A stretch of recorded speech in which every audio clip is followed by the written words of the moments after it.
기독교인들 중에서 요한계시록을 1장부터 22장까지 다 읽어본 분들이 그렇게 많지는 않을 겁니다. 전체 성경이 66권인데 가장 읽기 어려운 성경이 요한계시록이라고 할 수 있어요. 읽기 어려운 이유는 요한계시록의 내용 자체가 오늘 우리의 현실과 거리가 너무 멀어 보입니다. 또 이 글의 형태가 매우 특이하기 때문입니다. 이런 글을 가리켜서 묵시문학이라고 그래요. 문학적인 장르로 볼 때 장르 묵시문학이라고 합니다. 극단적인 상징 언어들이 반복해서 나와요. 그래서 아무리 집중해서 읽으려고 하더라도 이게 무엇을 가리키는지 이해하기도 쉽지 않습니다. 당시 기독교가 처한 상황이 이제 자기를 드러내놓고 막 이렇게 현재와는 다르거든요.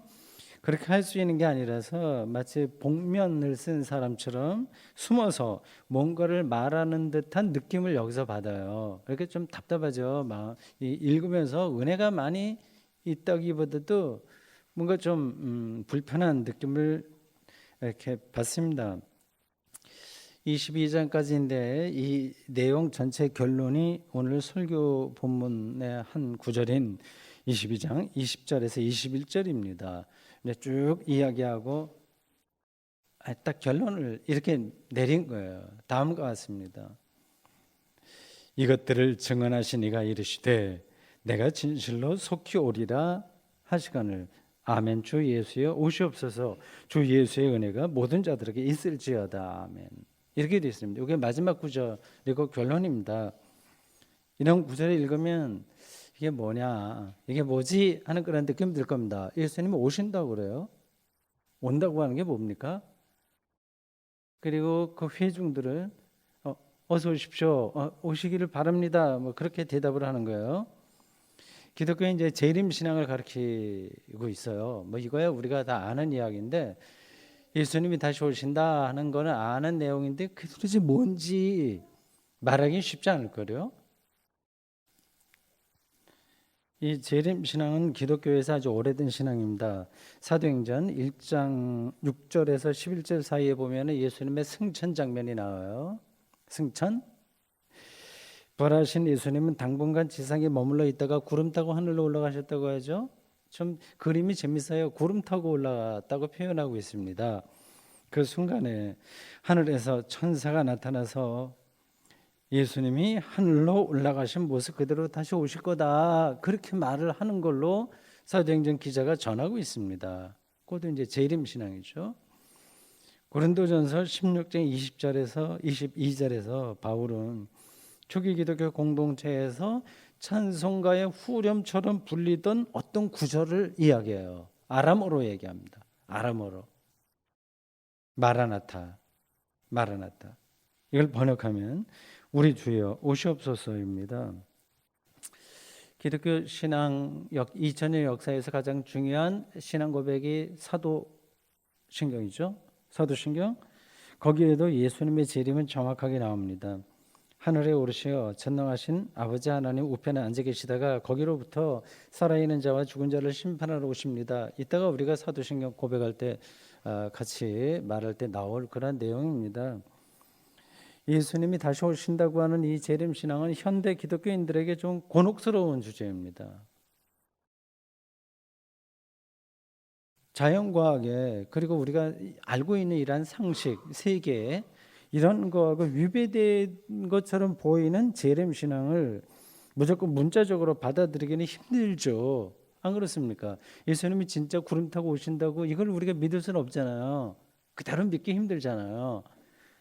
그렇다고 해서 기독교인으로서 재림 신앙을 거부할 수도 없어요. 이건 아주 핵심 중에 핵심이기 때문에 이걸 포기하고서는 기독교 신앙이 아예 성립되지가 않습니다. 그래서 많은 기독교인들이 가능한 대로 이러한 주제는 멀리하면서, 재림 신앙 이 주제는 멀리하면서 신앙생활을 합니다. 그런 태도가 이해가 되긴 합니다. 기독교인들도 세상의 기준에 따라서 상식적인 거예요. 다 어울려서 살아야 되잖아요. 그런 세상살이를 해야 되기 때문에 거기 또 바쁘기도 하고요. 왜 재림신앙 이거를 딱 붙들고 살기는 정말 힘든 거예요. 돈 벌고 자식 키우는 일만 하더라도 정신이 하나도 없습니다.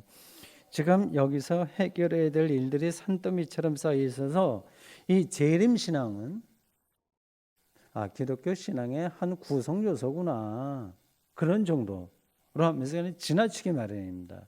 정말 그거를 리얼하게 생생하게 여러분들이 신앙의 중심으로 혹은 삶의 중심으로 안고 사시나요? 안 그렇죠? 생각할 틈도 없죠? 사실은 재림 문제만이 아니라 기독교 신앙의 대부분이 다 이런 식으로 취급됩니다. 기독교 신앙 자체를 알고 경험하는 것보다는 자신의 삶의 수단을 확대하는 데에 우리가 치우쳐서 살아요. 이걸 또 뭐라고 할 수도 없습니다. 근데 그게 이제 우리들이 살아가는 모든 근거이기 때문에 기독교 신앙 거기에 우리가 한 주일날 한 번 교회 나오는 것도 힘든데 어떻게 그 중심까지 들어갈 수 있겠어요? 재림 신앙에 관심을 갖고 있는 신자들도 사실은 재림 신앙의 세계 안으로 들어가는 데는 어려움을 겪습니다. 보통 우리 언제 그랬죠? 그 다미 선교회 이제 그 사람들도 재림을 가장 중요한 거로 휴거 받는다 얘기했는데 그들도 사실은 재림 신앙을 잘 모르고 이제 그렇게 하는 거거든요. 그러니까 재림 종말 이것에 대한 관심이 있는 신자, 진지한 신자라고 하더라도 재림 신앙의 세계 안으로 들어가는 데는 어려움을 겪습니다. 두 가지 점에서 그래요. 하나는 재림의 내용입니다. 성경은 그것을 자세하게 말하지 않아요. 사도행전에 구름 타고 오신다고 말했지만 아까 우리가 말한 대로 그걸 문자적으로 받아들일 수는 없습니다. 손오공처럼 구름 타고 오신다? 이건 그냥 만화같이는 모르지만 우리가 이 세계를 두 눈 똑바로 뜨고 사는 사람에게는 잘 말이 안 되는 얘기예요. 그렇다면 초림 때처럼 여자의 몸을 통해서 태어나는 방식으로 예수님 재림하실까요? 많은 사이비 교주들이 그런 방식으로 설명합니다. 여자의 몸에서 태어났다. 이제 재림주도 그런다. 그러니까 자기가 그렇다. 그런 식입니다. 이게 재림의 내용도 좀 어려워서 이게 뭔지 손에 안 잡혀서 따라가기 힘듭니다. 다른 하나는 재림의 시기예요. 초기 기독교인들은 자신들이 살고 있을 때 예수님이 재림하실 거라는 생각을 한 사람들이 제법 많았습니다. 그런 흔적이 많이 나와요. 그런데 2000년이 지난 지금까지 재림이 일어나지 않았어요.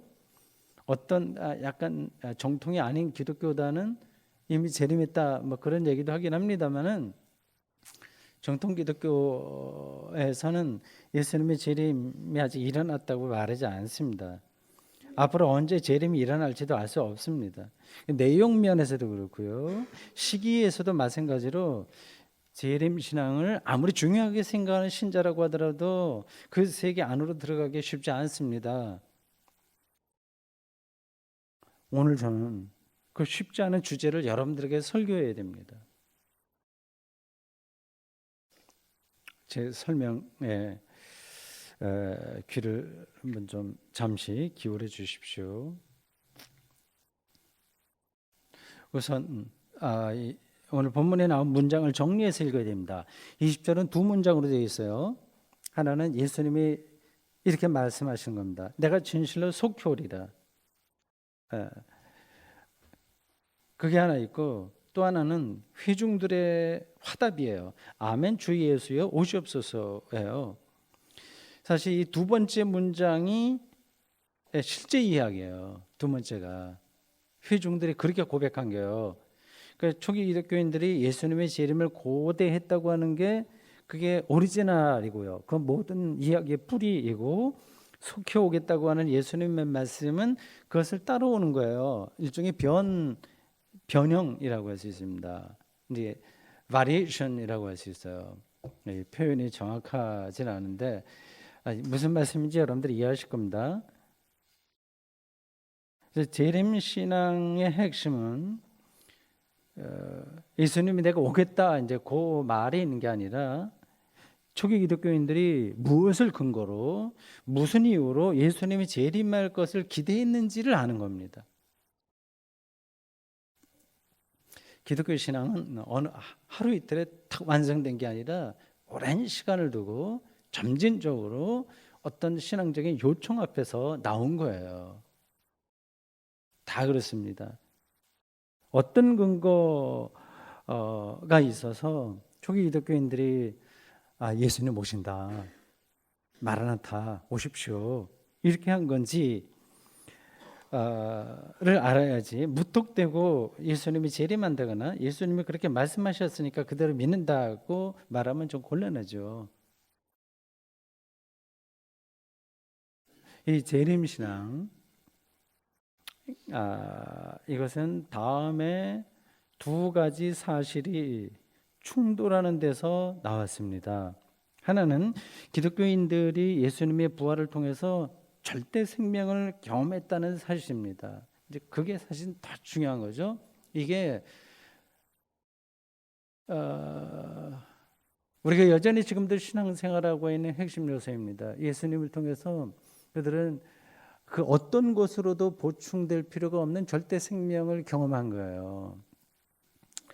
그런데 그들이 살아가고 있는 이 현실은 여전히 죄와 죽음의 질서에서 벗어나지 못한 거예요. 이 두 사실이 충돌하는 거예요.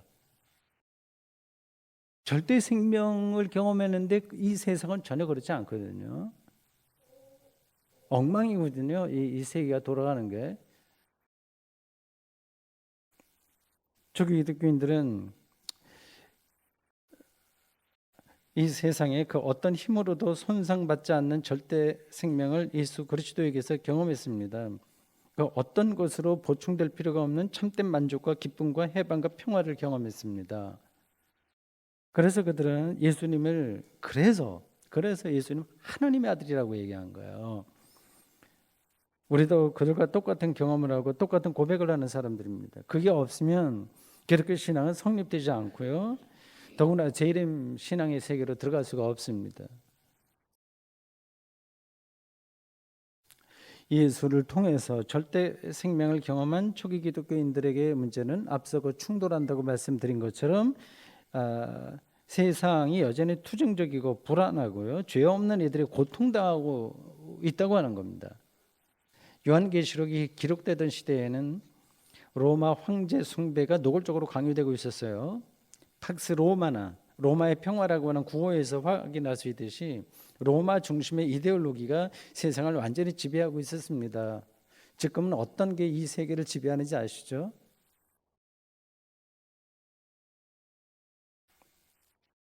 예수 믿는 사람들은 그 당시에 여러 가지 불이익을 받았을 뿐만 아니라 경우에 따라서는 순교를 당하기도 했습니다. 상황이 절망적이어서요.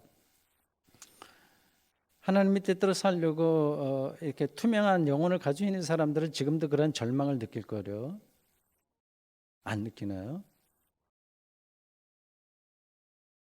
이런 상황에서 초기 기독교인들은 부활의 예수가 다시 오셔서 세상의 생명을 완성하신다고 믿을 수밖에 없었어요. 다른 길이 없는 거예요.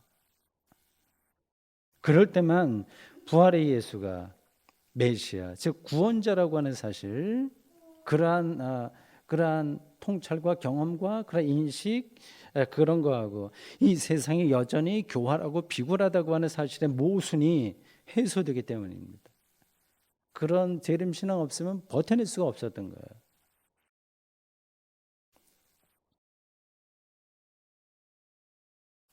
현대 기독교인들이 이 재림 신앙의 세계로 들어가지 못하는 가장 핵심적인 이유는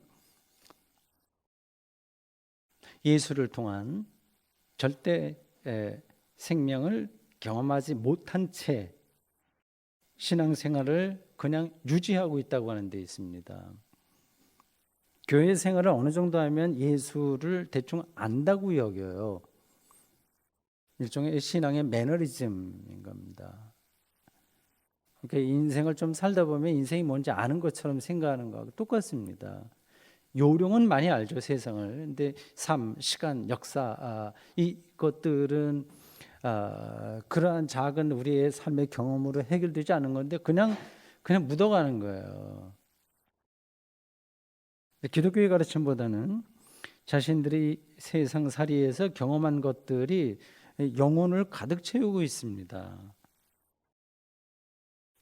재림 신앙에 들어갈 여지가 없는 거예요. 틈이 없어요.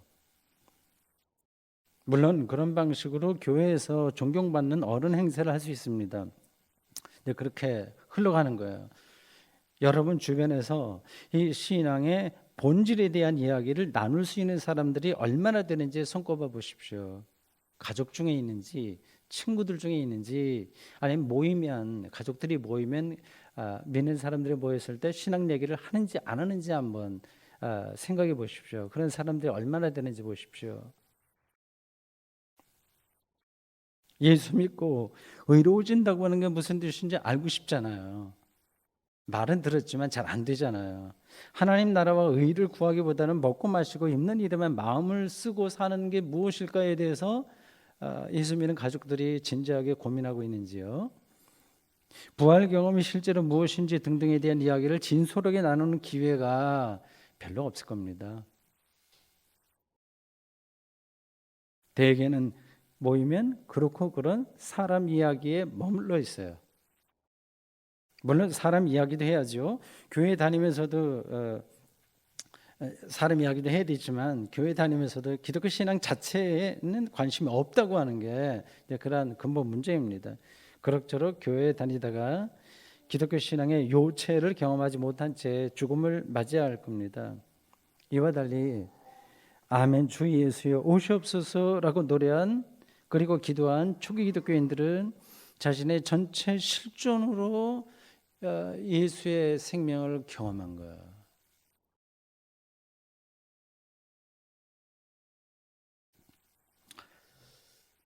재림 신앙 없이도 세상을 얼마든지 살아갈 수 있다고 생각하시나요?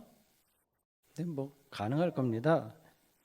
또는 나만 그런 게 아니라 대다수 기독교인들이 재림에 대해서 관심을 갖고 있지 않고 사니까 나도 어쩔 수 없다 그렇게 이렇게 좀 자신을 합리화하시고 싶으신가요? 제가 그런 분들에게 어떻게 대답을 드려야 될지 모르겠습니다. 예수님의 말씀으로 대신하겠어요. 마태복음 13장 44절에서 예수님이 이렇게 말씀하셨습니다. 천국은 마치 밭에 감춘 보화와 같으니 사람이 이를 발견한 후 숨겨두고 기뻐하며 돌아가서 자기 소유를 다 팔아 그 밭을 사느니라. 굉장히 엄중한 예수님의 말씀이십니다. 재림 신앙 없이도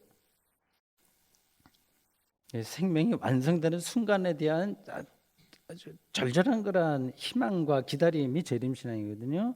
그런 거 없이도 먹고 마시고 즐기면서 세상을 살아갈 수 있습니다. 그냥 착하게도 그렇게 살아갈 수 있어요. 그런 것으로 만족하는 사람들이라고 하면 뭐 그렇게 살면 됩니다. 크게 나쁜 것도 없어요. 그렇게 살아도.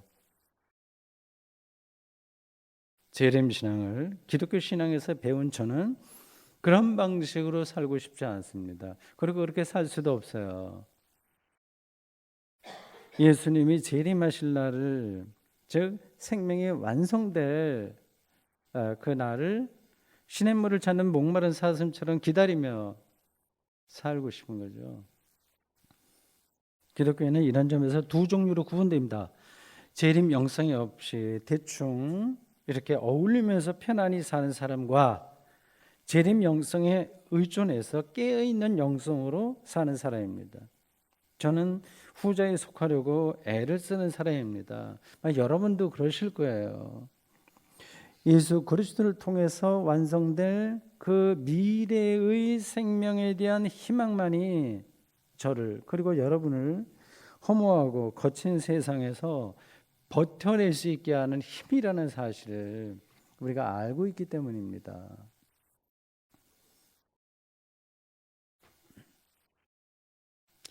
다음과 같은 질문을 하고 싶은 분이 계실 겁니다. 제가 여러분들 마음을 이렇게 미리 내다보면서 이 성경에 어떤 대답을 하는가 그걸 이제 가이드하는 거예요.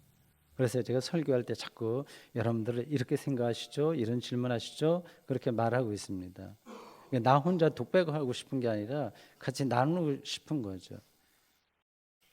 예수님의 재림으로 완성될 미래의 생명에만 희망을 둔다면 그럼 현재 삶은 아무래도 좋다는 말이냐 하는 질문이 가능합니다. 확실하지 않은 미래보다는 손이 닿는 지금의 삶이 더 중요하다고 하는 주장입니다. 일리가 있어요. 기독교 신앙이 자칫하면 내세주의에 빠져서 현실의 삶을 무시하거나 부정할 수 있습니다. 이단들에게서 그러한 극단적인 행태가 종종 나타납니다. 사회생활을 등한히 하게 하고요. 자기들 집단에만 신경 쓰게 합니다. 천국에 가서 황금 면류관을 쓸 테니까 모든 삶을 희생하는 방식으로 자기들 집단에 헌신하라고 강요합니다. 철저하게 내세적이고 현실 도피적인 그런 태도입니다. 근데 이러한 이단들처럼 극단적이지는 않지만 정통교회도 사실은 부분적으로 그런 경향을 많이 보여요. 교회는 하나님 나라에만 희망을 두니까 정치나 사회 문제에 대해서 관심을 두지 말라. 그냥 기도하면 된다. 충분하다. 그런 식입니다. 결국 현재의 삶은 의미가 축소되고 내세만이 지배적으로 나타납니다. 이러한 내세주의는 재림신앙의 왜곡인 거예요. 재림신앙은 오히려 오늘 여기서의 삶을 도피하게 하는 게 아니라 자기의 실존을 부정하게 하는 것이 아니라 훨씬 더 역동적이게 합니다. 삶을 가장 의미 충만하게 만들어줍니다. 그래서 여러분들은 경험하셨는지요? 어떻게 경험하셨는지요? 근거가 뭔가요?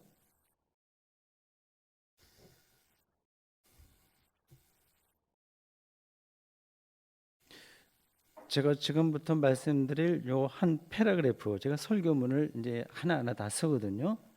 근데 지금 한쪽 반 정도 남았습니다. 근데 한 패러그래프 요 대목을 제가 할까 말까 하다가 좀 망설였어요. 이게 약간 까다롭기 때문에 그래서 그냥 지나갈까 하다가 그래도 해야 되겠다 싶어서 하는 겁니다. 잘 귀를 기울여 보십시오. 근데 왜 이제 기독교 신앙의 그 재림 신앙이 우리 현재 삶을 역동적이고 의미 충만하게 하냐, 그거를 말하려고 하는 겁니다.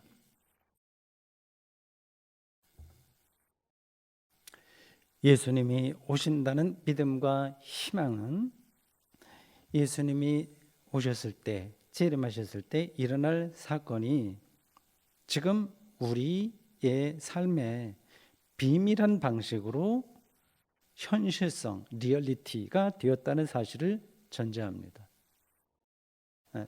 그 완성된 생명이 비밀한 방식으로 이미 우리의 삶의 현실에 리얼리티가 되었다고 하는 사실을 전제합니다. 이 사실을 실제로 느끼지 못하면 이런 재림신앙에 대한 기독교의 가르침은 선한 거짓말에 떨어지는 거예요. 값싼 위로에 떨어집니다. 재림 때 일어날 사건은 생명 완성입니다. 생명 완성은 구원입니다. 생명을 파괴하는 죄와 죽음의 극복입니다.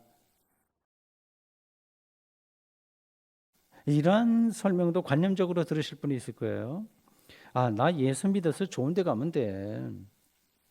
최상의 복지가 보장된 천국에서 영원 무궁하게 좋은 사람 만나서 아프지도 않고 배고프지 않고 그렇게 사는 거, 그런 것들만 이제 구체적인 거로 사람들이 생각합니다. 여러분, 우리가 아무리 멋진 상상력을 발휘한다고 하더라도 생명 완성의 방법이나 그 상태는 알 수 없습니다. 자기가 원하는 모든 것을 손에 넣어도 구원을 경험할 수가 없어요. 생명 완성, 저 구원은 하나님만의 방식으로 우리에게 주시는 선물입니다. 기독교인들은 예수님을 믿음으로써 하나님의 생명을 약속으로 받은 사람들입니다. 그 하나님의 생명이 예수님의 재림으로 완성될 것으로 우리는 믿습니다. 따라서 우리는 예수님의 재림을 고대할 수밖에 없습니다. 여기서 중요한 것은 예수님이 다시 오심으로 완성될 그 절대 생명이 오늘 여기에 비밀한 방식으로 리얼리티가 되었다고 하는 사실입니다. 그 재림은 단순한 미래가 아니라 비밀한 방식으로 현재 사건인 거예요. 그것을 붙들고 우리는 죄와 죽음의 기운이 여전히 기세를 부리는 이 세상을 뚫고 나갑니다. 초기 기독교인들이 로마 황제 숭배라고 하는 이 어두운 시절을 뚫고 나간 거하고 똑같습니다.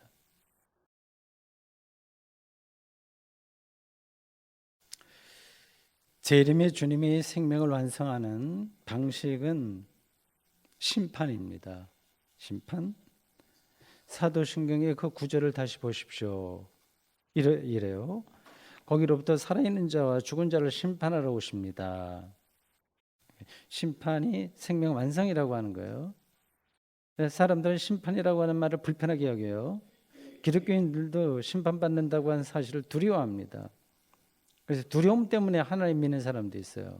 생각이 짧은 목사들은 심리적으로 약한 신자들을 그렇게 시험에 들리게 하는 발언을 마다하지 않습니다. 구더기 끓는 곳에 가, 유황불, 지옥 등등으로 위협합니다. 신자들이 그러한 설교에 반복해서 노출되면 심리적으로 불안증을 보입니다. 그런 신자들에게 하나님은 두려운 분으로 잔인한 분으로 각인됩니다. 이건 이제 그러면 안 된다는 얘기예요. 구더기, 유황불, 지옥 두렵습니까? 여러분, 그냥 간단하게 얘기하면 죽으면 구더기와 불길의 고통을 모르니까 그건 걱정하지 마십시오. 죽은 시체가 그런 걸로 고통스러워 하겠습니까? 저는 오히려 심판을 기대합니다. 심판은 저에게 생명 아닌 것들, 사입이 생명인 것들, 오히려 생명을 파괴하는 것들을 제거하는 하나님의 배타적인 사건이기 때문에 그렇습니다. 하나님만이 할 수 있는 생명 완성의 사건이기 때문입니다. 아무리 제가 노력해도 해결되지 않는 많은 요소들, 교만, 이기심, 공연한 분별심, 표리부동, 불신앙 등등이 제거되기 때문입니다. 그래서 예수님이 심판하러 속히 오신다고 하는 것은 정말 기쁜 소식인 거예요.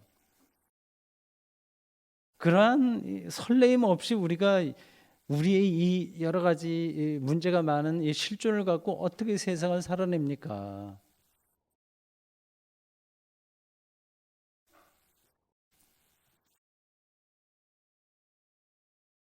주님의 오심을 기뻐하는 이유는 이 심판이요. 심판의 생명 완성이기 때문에 기쁨이기도 하고, 또 하나는 심판의 기준이 예수 그리스도이기 때문입니다. 만약에 윤리 도덕적인 기준으로 심판받는다면 우리 모두는 다 구원에서 멀어질 겁니다. 이 말씀을 부도덕하게 살아도 예수 믿기만 하면 생명을 얻는다는 뜻으로 받아들이진 않겠죠. 예수 구원 사건은 윤리 도덕을 뛰어넘는다고 하는 뜻이지 윤리 도덕 자체가 무의미하다고 하는 뜻은 아닙니다. 이 엄중한 사실을 바울은 로마서에서 자세하게 설명했어요. 유대인은 율법으로 죄에 이르고 이방인은 율법 없이 죄에 이르기 때문에 이 세상 어느 누구도 자기의 행위와 업적으로 오히려질 수 없다고 했습니다. 이거를 그냥 말로만 여러분들이 이해하시면 안 되는데 실질적으로 이거를 이해하셔야 되는데요. 하나님으로부터 의롭다고 인정받는다고 하는 그 사실, 그게 구원이고 그게 절대 생명인 거예요. 그러니까 다른 사람에게 인정받을 필요가 없는 거죠. 그런 것으로부터의 자유와 해방이죠. 이런 말들이 자기 세계에 갇혀 있는 사람들에게는 애매하게 들릴 거예요. 저게 맞는 것 같기도 하고 아닌 것 같기도 하고 그렇게 들릴 겁니다. 그러나 예수에게 일어난 하나님의 구원 행위를 경험한 사람에게는 이게 너무 명료한 진리예요. 초기 기독교인들이 그냥 그렇게 그 어려운 시절을 버텨내고 진리를 선포했겠습니까? 그렇습니다. 예수에게서 절대 생명을 경험한 사람에게는 예수 외에 다른 길은 의미가 없습니다. 그래서 마지막 심판의 기준이 예수 그리스도라고 하는 사실에 아멘 주 예수여 오시옵소서 이렇게 노래할 수 있었습니다. 우리도 지금 그러한 심정으로 삽니다. 결국 속히 오리라고 하는 주님의 말씀에 근거한 재림신앙은 예수를 어떻게 경험하는가에 따라서 어떤 사람에게는 아주 실질적인 것으로, 어떤 사람에게는 공허한 것으로 받아들여질 겁니다. 저는 여러분들의 예수를 좀 더 깊이 알기를 바랍니다. 현대 기독교인들은 너무 많은 것에 마음을 빼앗겨서 예수를 아는데 마음을 두기가 힘듭니다. 일상의 과잉은 우리의 영혼을 병들게 합니다. 그뿐만 아니라 교회 생활의 과잉도 예수를 아는데 마음을 두지 못하게 합니다. 한국 교회는 봉사활동도 많고 성경 공부도 많고 기도 모임도 많고요. 조직도 많고 지위기도 많고요. 질서도 많고 집사로부터 안수집사, 권사, 장로 등등 위계질서도 특이합니다. 이런 일에 마음을 쓰다가 결국 예수와의 관계는 영양실조에 걸린 것처럼 병들게 됩니다. 사랑하는 성도 여러분, 잊지 마십시오. 저는 같이 그리스도를 믿는 길을 함께 가는 도반으로서 간곡하게 말씀드립니다. 예수를 통해서 절대 생명을 경험한 사람만이 그 예수가 오는 순간을 간절히 바라며 삽니다. 마라나타.